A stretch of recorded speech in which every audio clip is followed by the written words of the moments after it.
Eu estou bem no portão da escola, onde eu entro, portão de pedestres, e lá no fundo eu quero mostrar aqueles prédios de classe média que existem hoje, mas quando eu comecei a dar aula aqui, no ano de 2000, eles não existiam. É algo novo. Eu não sei como será no futuro. Se toda essa área que hoje ainda é uma fazenda será ocupada por condomínios ou não, porque na verdade é uma disputa imobiliária, o capital imobiliário querendo ocupar isso aqui, e na verdade eles querem expulsar os favelados. Agora eu vou mostrar ali no fundo, a gente já vê casas da favela. Quando eu comecei, esta favela era em sua maior parte feita de barracos de madeira.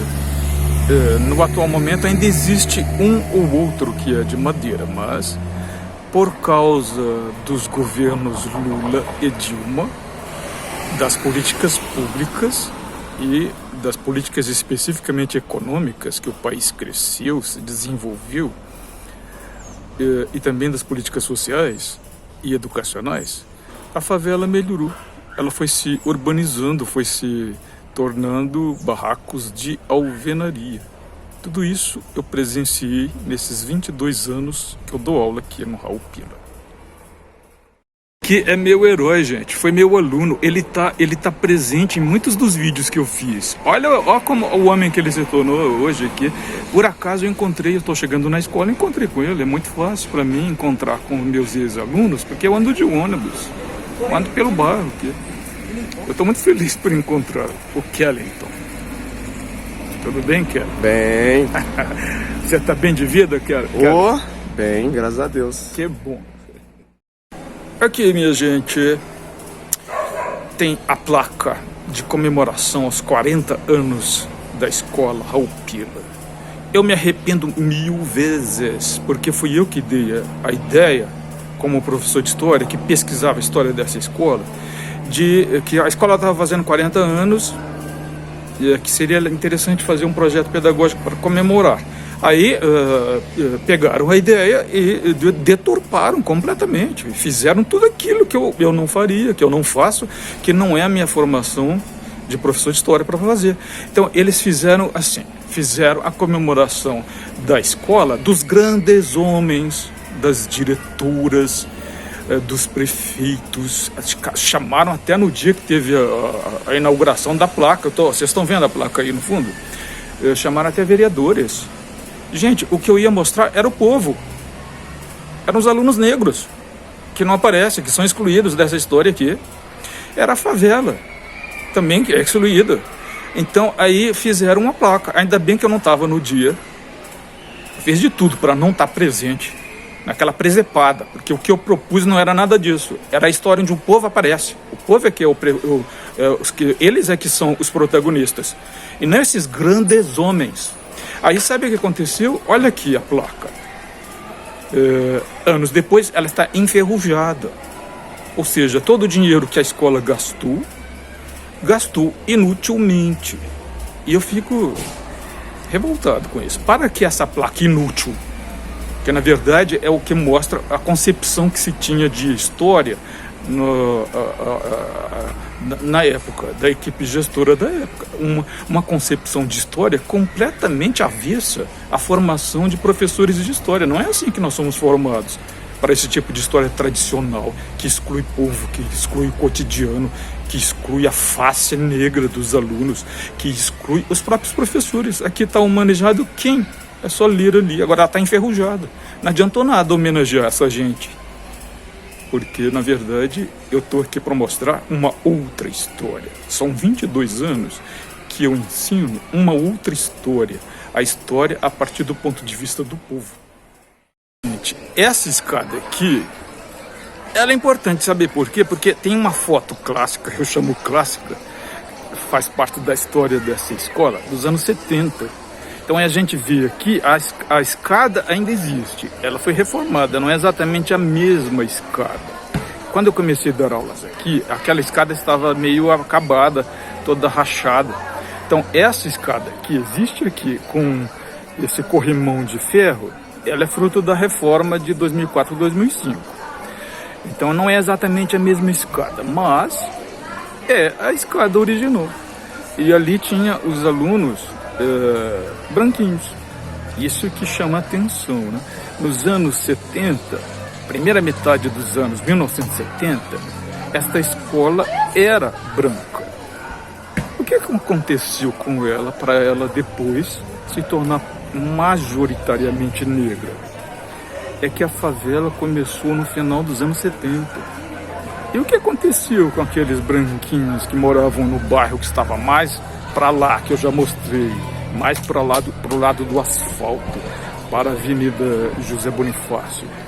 Eles foram saindo. Na medida em que os alunos da favela foram sendo matriculados aqui, os brancos foram retirando os seus filhos. Esta é a sociedade brasileira que nós temos, que é uma sociedade feia, racista, que exclui, que não sabe conviver com os que têm a cor mais escura. Eles não sabem conviver com os que são socialmente mais pobres, que é o caso da favela, né? Mas eu tive a honra de, todo o meu período de trabalho, trabalhar exatamente com eles. Para mim foi uma honra, foi um privilégio. Eu me sinto muito digno por ser professor exatamente desse povo. O povo que ainda hoje é desprezado, mas eu estou aqui para fazer com que eles sejam incluídos. E não é pedindo licença, não. É incluídos porque eles estão recebendo a melhor educação possível que eu pude dar, pelo menos quanto a mim. Sei que há muitos outros colegas aqui que também fizeram isso. E eu faço parte agora de um grupo de trabalho antirracista, que também é gente comprometida com isso. Nós queremos que eles sejam inseridos em condições de igualdade com os outros, branquinhos ou não. Afinal, eles são povo brasileiro, eles são construtores desse país. Quiseram sempre excluí-los, mas nós estamos incluindo. E o que eu estou fazendo aqui é incluí-los. A própria escola tenta excluí-los, que eu já falei sobre isso de outros modos. Olha aqui a coisa horrorosa, a Alameda dos Pinheiros Americanos. Tem gente que chama isso de bosque, bosque coisa nenhuma.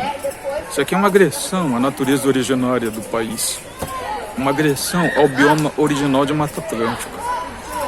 O meu sonho é que esses pinheiros sejam todos arrancados para que no lugar deles plantem árvores da Mata Atlântica. O meu sonho é isso, que a escola seja um bosque, mas um bosque de Mata Atlântica, sem nenhuma árvore exótica de outros biomas que não tem nada a ver com a nossa história, com o nosso país. Ó, aqui a gente está vendo ali no fundo, os meninos estão jogando e eu estou evitando colocar o rosto deles, porque meu foco aqui não são os alunos, é o meu rosto. Eu dou minha cara a tapa. Aquele local ali, onde hoje é uma quadra de esportes, foi, anos atrás, onde estava a piscina. Era uma piscina. Quando essa escola foi uma escola-parque, ela tinha piscina. Os alunos tinham aula de educação física nadando na piscina. É uma coisa interessante ver que uma escola é um organismo vivo, né? Então, ela vai mudando com o tempo. Essa reforma, que foi a primeira reforma que ela teve, ela já tinha quase 40 anos, mas estava toda sucateada por causa das políticas neoliberais, quando eu comecei a dar aula aqui. Ela foi reformada em 2004. Essa reforma fez com que a escola ficasse com aparência de novinha, mas agora, quase 20 anos depois, ela já está ficando degradada. Então, se os poderes públicos, na verdade, o poder público, o Estado, com letra maiúscula, não cuida do patrimônio público, ele vai se deteriorando, isso em qualquer parte do mundo. Patrimônio histórico, escola, e essa escola, ela é e tem um patrimônio histórico, a começar pelo conceito de patrimônio material, que é a própria arquitetura dela, que é essa história belíssima de a comunidade que construiu, não foi a prefeitura. A prefeitura só construiu esse segundo prédio que está aqui. Mas o primeiro foi a comunidade, que eu já resgatei com o depoimento do presidente da Associação de Moradores, que não existe mais, porque é do outro bairro, não é a Associação de Moradores da Favela, porque a favela nem existia quando essa escola foi construída pela comunidade. Mas, então, nós temos esse patrimônio material, que é a própria escola, mas também temos o patrimônio imaterial, que é a memória das gerações que passaram por aqui. Muitos deles foram meus alunos, mas eu quando comecei aqui, a escola já era antiga. A história dessa escola não começou porque eu entrei aqui. Eu entrei na história dessa escola. E desde o primeiro momento, eu procurei investigar que história era essa. Levou 20 anos, né? São esses 20 anos de pesquisa sobre essa história, inclusive porque eu gravei muito depoimento de ex-alunos, a história renegada, a história que querem apagar, a história que não dão importância, os sujeitos históricos, que são os alunos que passaram por aqui, especialmente os alunos que começaram a serem matriculados quando a favela surgiu, alunos com rosto negro, né? Aliás, é um problema, porque quando eu comecei a fotografar os alunos negros, era muito difícil, foi bem no comecinho da era digital, eles não queriam, porque a autoimagem que um menino e uma menina negra tinham aqui de si mesmos era a pior possível, então eles não queriam se ver, porque eles achavam que queimava o filme, era essa a expressão que usavam, queimava o filme. E sabe por que queimava o filme? Vou contar no lugar melhor, porque aqui está com vento e o vento pode me atrapalhar. O queimar o filme era porque no começo da fotografia, a maneira de fixar as imagens, primeiro foi em vidro, depois inventaram o celulose, isso já no final do século XIX. E até todo o século XX, a fotografia era feita em filmes de celulose, que eram revelados num mergulho químico. Só que o celulose que inventaram na Europa e também nos Estados Unidos era um celulose que chamava a emulsão dele era sensível à luz, mas à luz da pele branca. Então, o que acontecia? As crianças, as pessoas negras, naquela emulsão que era sensível à pele branca, mas não suficientemente sensível à pele negra, as pessoas negras apareciam escuro. Era muito comum, então era isso que gerava esse horror. A criança, quando via a sua foto ali, ela era um choque, era uma dor, porque não aparecia a pele dela, não aparecia o rosto, não apareciam os traços fisionômicos, aparecia só a cor dos dentes. Eu sei disso porque eu vi muito isso, especialmente em festinhas de aniversário. Os brancos saíam todos, mas as crianças negras não saíam só o dente.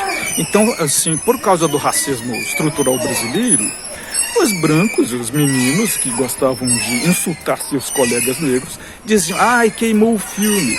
Quando eu comecei a fotografar o rosto da criança negra aqui nessa escola, era essa expressão que eu via. Os outros que não eram exatamente branquinhos, mas eles gostavam de humilhar os mais negros, dizendo: queimou o filme. E eu mostrava para eles: não existe isso. Venha, você é bonito, você é lindo. Deixa eu mostrar o seu rosto. O seu rosto é bonito. Eles custaram acreditar que eles também eram bonitos. E que na era digital não tem essa história de queimar filme não, porque a gente nem usa filme. E os sensores digitais, eles são mais sensíveis. Eles conseguem captar a pele negra do mesmo modo que eles captam a pele branca. Então foi a partir daí que comecei a pedagogia da imagem, afirmativa, da dignidade e da beleza de ser negro nesta escola. Mas como sofri todo tipo de linchamento. Por incrível que pareça, aqui uma cozinha.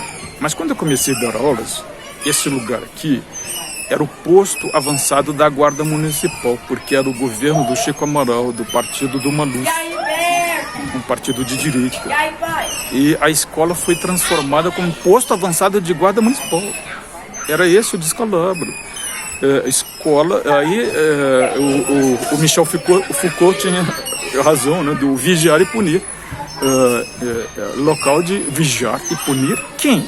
Os negros, os favelados, os excluídos. E a sociedade campineira achava muito normal que escolas fossem também postos da Guarda Municipal. Então, os carros da Guarda Municipal entravam até aqui. E esse lugar que hoje a cozinha, foi transformado em posto. E também tem a outra parte lá, que hoje é a sala de educação física. Ali, na verdade, também era o posto da Guarda Municipal.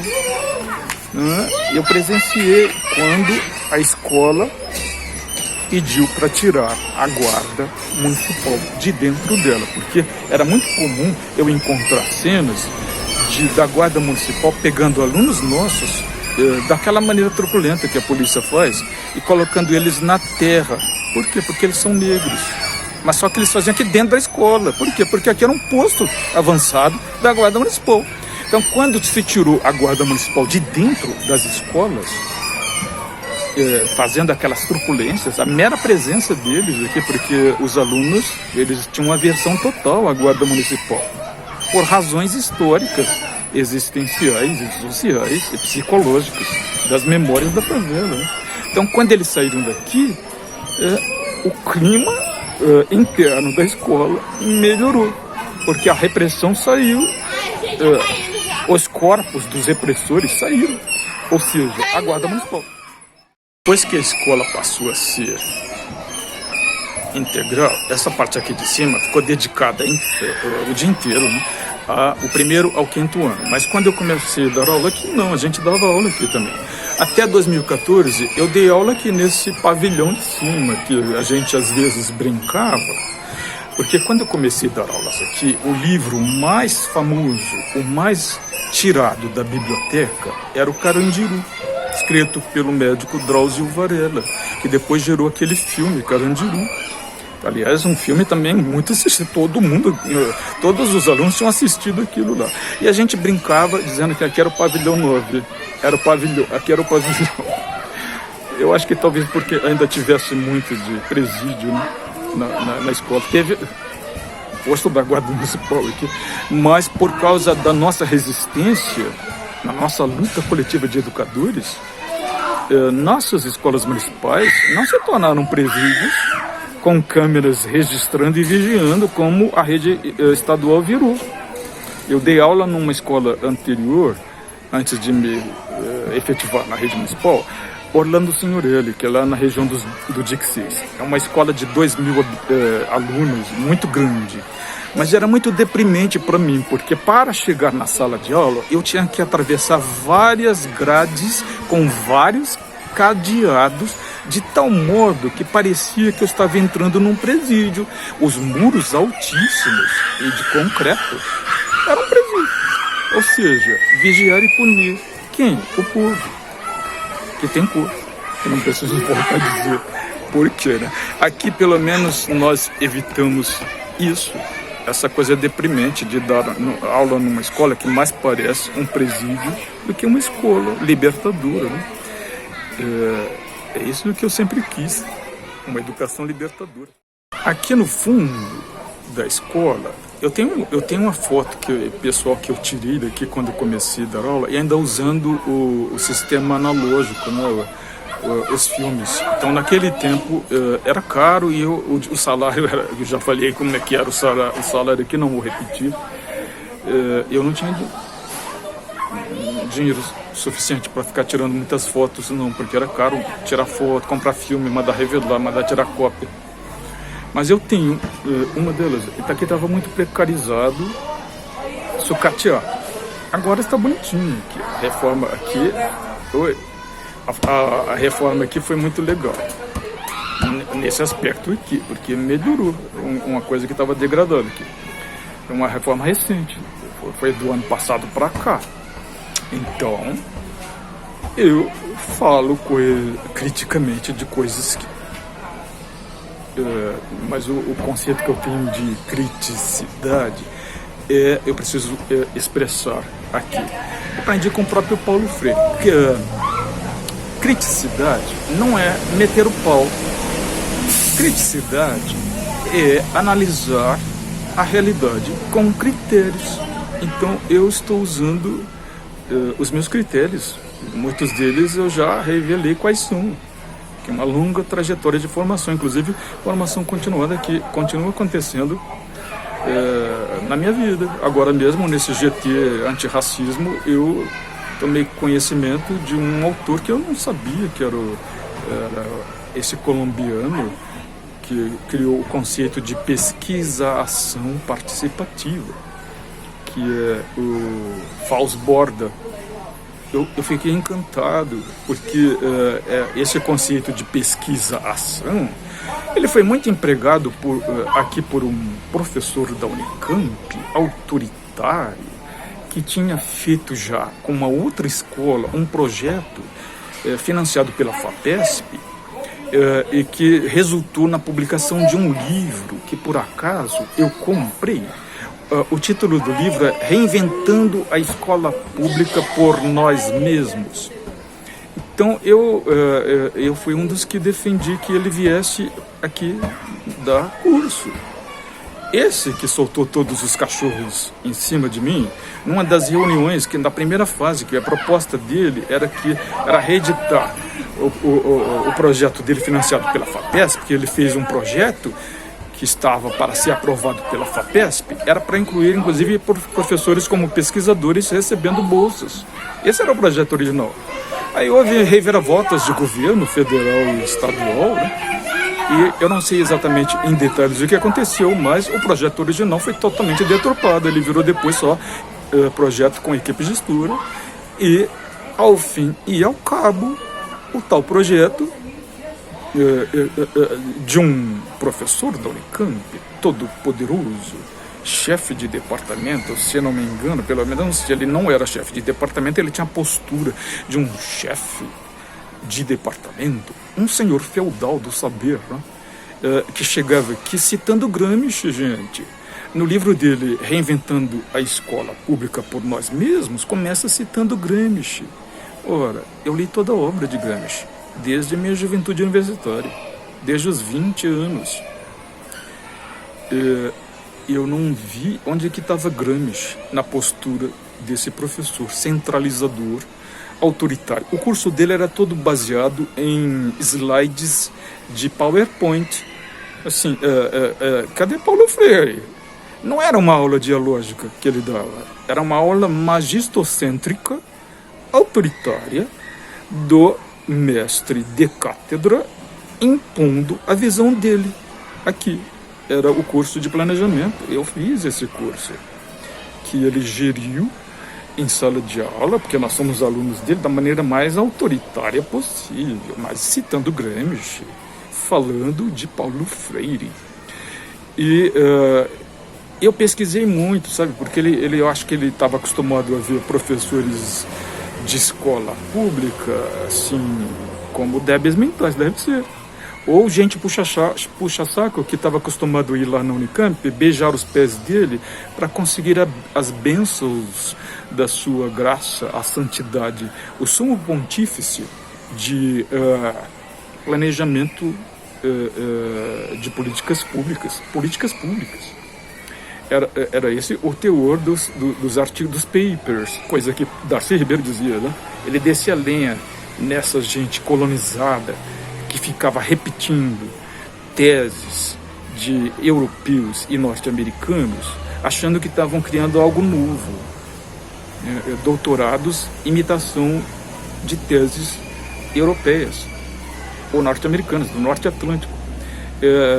Ele usava essa expressão, isso no final dos anos 70, num artigo que eu li, Ensaios Insólitos, do Darcy Ribeiro.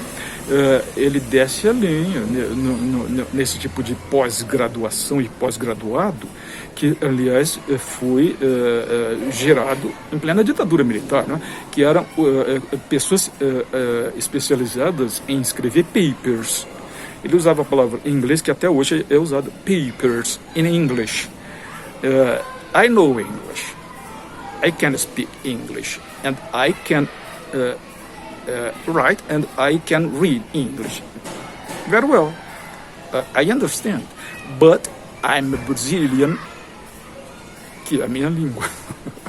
Eu não estou falando isso por despeito, porque eu nem domino o inglês. Eu estou falando porque eu não sou um colonizado. Eu aprendi inglês, mas não é para ficar imitando americano, não. Aliás, eu fui amigo de missionários americanos. Eles queriam me tratar como o quê? Que eu chamasse eles de Buana, como os colonos da Índia chamavam, Buana, como os colonos da África chamavam. Eu chamar aqueles que foram meus amigos de Buana, ficar beijando os pés deles. Por que eu faria isso com o Pedro Ganzelli? Então ele estava pensando que ia fazer esse tipo de coisa. Não, eu penso por conta própria. Eu não tenho hostilidade em relação à academia, não. Mas o que eu espero é que a academia, a Unicamp, já que ela vem fazer projetos financiados pela FAPESP, com títulos de Reinventando a Escola Pública por Nós Mesmos, eu pergunto, nós quem, cara pálida? Os acadêmicos da Unicamp? O plenipotenciário Pedro Ganzelli da Unicamp? Não, eu queria ser incluído no nós. Nós, inclusive nós, educadores da escola pública. Porque eu estou aqui há 22 anos tentando reinventar a escola pública. Eu não digo por mim mesmo não, mas por nós mesmos. O meu trabalho sempre foi coletivo. Inclusive por causa da minha opção e a minha visão socialista de mundo. Então eu gostei muito porque eu pesquisei muito na internet, eu baixei teses de doutorado, de mestrado, de gente falando e usando a metodologia da pesquisa-ação, que lembra a minha formação marxista anterior, que é o conceito de praxis. Na verdade, a pesquisação é uma maneira de traduzir mecanicamente, na verdade, e reduzir e deformar o conceito de praxis. Então, o que eu fiz? Eu li. Agora, só recentemente, a Nathalie me trouxe aquela bibliografia que ela estava usando como referência, e eu fiquei encantado, porque eu descobri o Faussborda. E tem um elemento ali que faz toda a diferença, que é a pesquisação participativa. Tudo que o Pedro Ganzelli não fez. Então, é minha resposta à arrogância acadêmica de um branquinho de olhos azuis da Unicamp que se arrogava o direito de vir aqui na minha escola para me humilhar. E ainda tendo a pretensão de ele estar reinventando a escola pública. E, ao fim e ao cabo, ele escolheu para orientar a pessoa mais neoliberal, mais racista, com a concepção menos progressista da escola. Por que ele fez isso? Para manter o pé dele na escola. Porque a FAPESP aprovou o projeto. Então ele tinha que turbinar o currículo Lattes dele para o empoderamento interno na disputa intramuros entre os outros acadêmicos. Eu estou de fora da academia e por isso eu posso me dar ao luxo, ao privilégio de criticar a academia.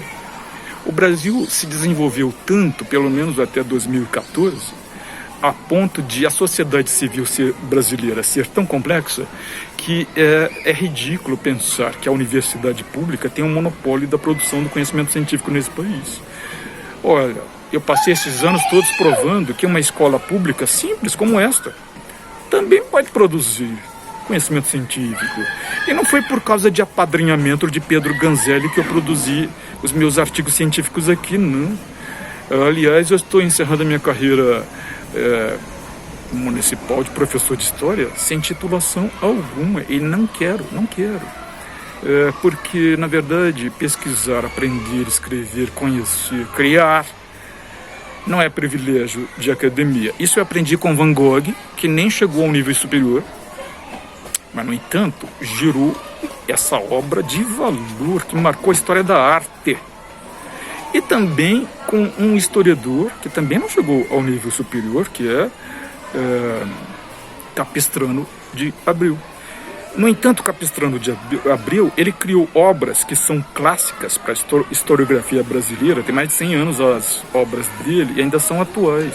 Mas também foi o diretor da Biblioteca Nacional, onde ele organizou os documentos importantes para a história do Brasil. E este homem sequer chegou ao nível superior. Mas ele provou que estar numa Unicamp não gera necessariamente conhecimento científico de valor. O próprio Darcy Ribeiro, vamos falar a verdade, o Darcy Ribeiro foi o que criou o curso de pós-graduação de antropologia na Universidade Federal do Rio de Janeiro, que se situa no Museu Nacional, esse que foi incendiado. Ali que foi criado o curso de antropologia. Mas o próprio Darcy Ribeiro, ele não se tornou nem mestre, nem doutor. No entanto, ele escreveu uma obra antropológica que só é desprezada por antropólogos, mas por historiadores é muito valorizada. A obra dele vale mais do que qualquer título de doutorado.